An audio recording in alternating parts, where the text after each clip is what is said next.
Hi kids, this is Michael McJungan here, and welcome to another Read Aloud.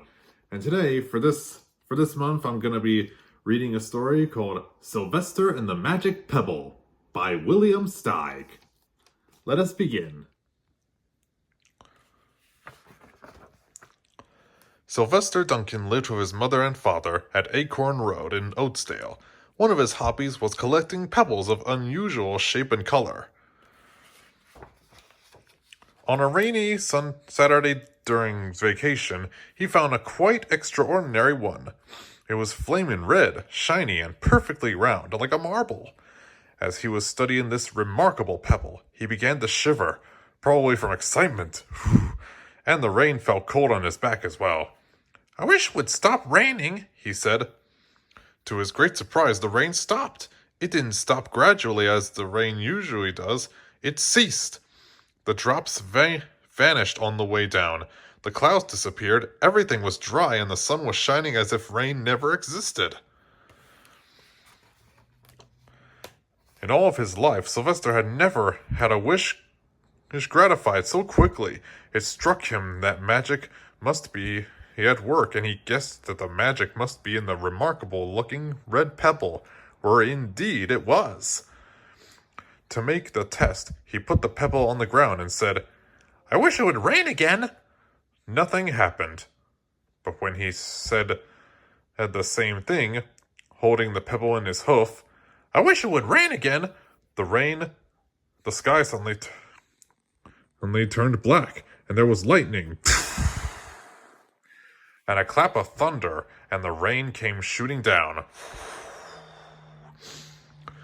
"What a lucky day this is," thought Sylvester. "From now on, I can have anything I want. My mother and father can have anything and they want. My relatives, my friends, and anybody at all can have everything anybody wants." He wished that the sun shined back in the sky, and he wished a wart on his left hind fetlock would disappear. And it did. And he started home eager to amaze his father and mother with his magic pebble. He could hardly wait to see their faces. Maybe they wouldn't even believe him at first. As he was crossing Strawberry Hill, thinking some of the many, many things he could wish for, he was startled to see a mean, hungry lion looking right at him from behind some tall grass. He was frightened. If he hadn't been so frightened, he could have made the lion disappear. Or he could have wished himself safe at home with his father and mother. Obviously, he panicked. He could have wished the lion would turn into a butterfly, or a daisy, or a giant. He could have wished many things, but he panicked and couldn't think carefully. "I wish I was a rock," he said, and he became a rock. The lion came bounding over, sniffed in the rock 100 times, walked around and around it, and went away. Confused, perplexed, puzzled, and bewildered. I saw that little donkey as clear as day. Maybe I'm going crazy," he muttered. And there was Sylvester, a rock on Strawberry Hill, with the magic pebble lying right beside him on the ground, and he was unable to pick it up. "Oh, how I wish I were myself again," he thought, but nothing happened. He had to be touching the pebble to make the magic work, but there was nothing he could do about it. His thoughts began to race like mad. He was scared and worried, being helpless. He felt hopeless. He imagined all the possibilities, and eventually he realized that his only chance of becoming himself again was for someone to find the red pebble and to wish that the rock next to it would be a donkey.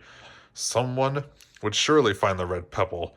It was so bright and shiny, but what on earth would make them wish that a rock were a donkey? The chance was 1 in a billion at best. Sylvester fell asleep. What else could he do?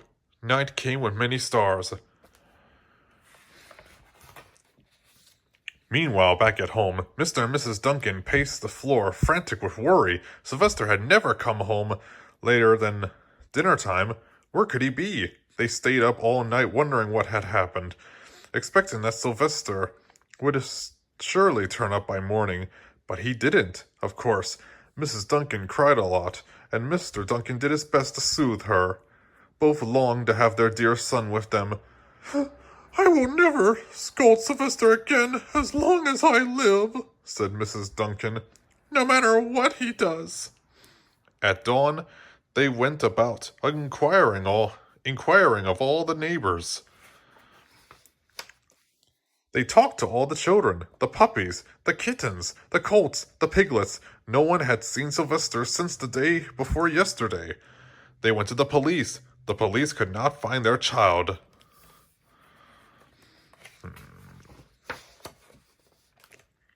All the dogs in Oatsdale went searching for him. They sniffed behind every rock and tree and blade of grass, into every nook and gully of the neighborhood and beyond, but found not a scent of him. They sniffed the rock on Strawberry Hill, but it smelled like a rock. It didn't smell like Sylvester. After a month of searching the same places over and over again, and inquiring of the same animals over and over again, Mr. and Mrs. Duncan no longer knew what to do.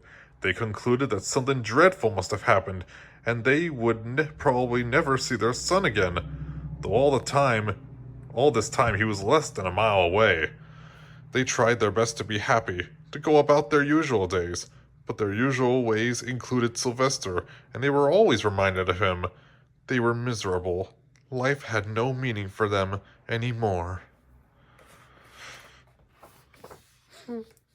Night followed day, and day followed night over and over again. Sylvester on the hill woke up less and less often when he was awake. He was only hopeless and unhappy. He felt that he would be a rock forever, and tried to get used to it. He went into an endless sleep. The days grew colder. Fall came with the leaves changing color. Then the leaves fell and the grass bent to the ground. Then it was winter.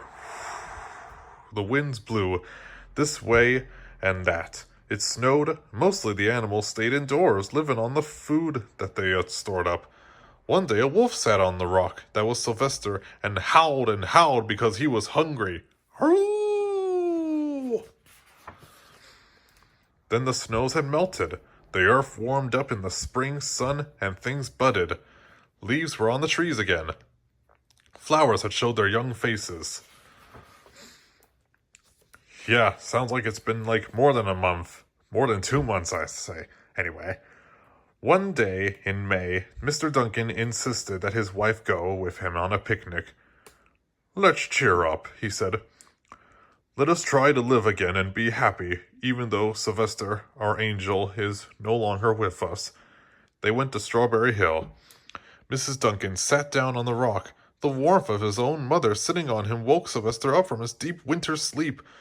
How he wanted to shout, Mother! Father! It's me, Sylvester! I'm right here! But he couldn't talk. He had no voice. He was stone dumb.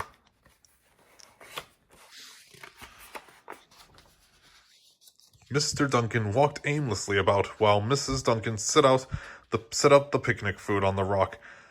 Alfalfa sandwiches, pickled oats, saffraz salad, Timothy compote. Suddenly Mr. Duncan saw the red pebble. What a fantastic pebble, he exclaimed. Sylvester would have loved it for his collection. He put the pebble on the rock. They sat down to eat, and Sylvester was now as wide awake as a donkey that was a rock could possibly be. Mrs. Duncan felt some mysterious excitement. You know, Father, she said suddenly, I have the strangest feeling that our dear Sylvester is still alive and not far away. I am! Sylvester wanted to shout, but he couldn't. If only he had realized that the pebble resting on his back was the magic pebble. Oh, how I wish he was here with us on this lovely May day, said Mrs. Duncan. Mrs. Duncan looked sadly at the ground. Don't you wish it too, Father? She said. He looked to her as if to say, How can you ask such a question? Mr. and Mrs. Duncan looked at each other with great sorrow.